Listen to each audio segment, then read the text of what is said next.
Ça fait 1 an que j'investis dans l'immobilier locatif et voici ce que j'ai appris sur la location meublée versus la location vide.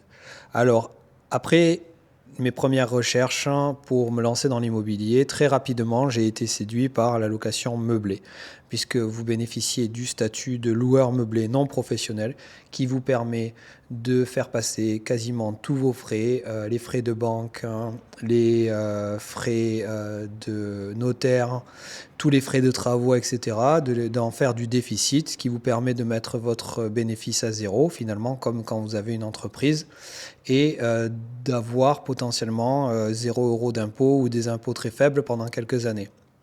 Sauf que mon retour d'expérience, une fois de plus, ici, je ne donne pas de conseils en investissement, je vous donne juste mon retour sur une année d'investissement immobilier, c'est qu'il ne faut pas négliger le fait que vous allez avoir plus de turnover, comme on dit en bon français, c'est-à-dire des gens qui vont venir et partir. Parce qu'une location meublée, il n'y a que 1 mois de préavis. C'est des personnes la plupart du temps qui sont beaucoup plus mobiles puisqu'ils arrivent seulement avec quelques valises.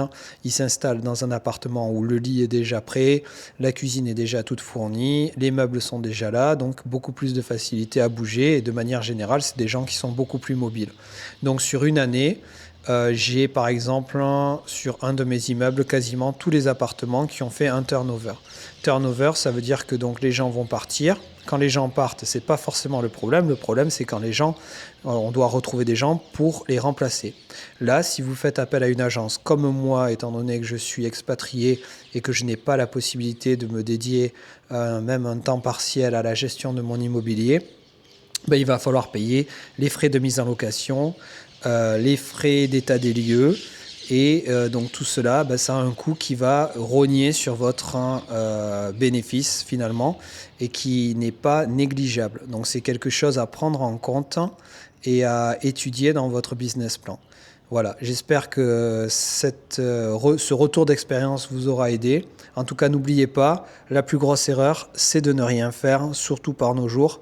Et je vous dis à bientôt. Ciao.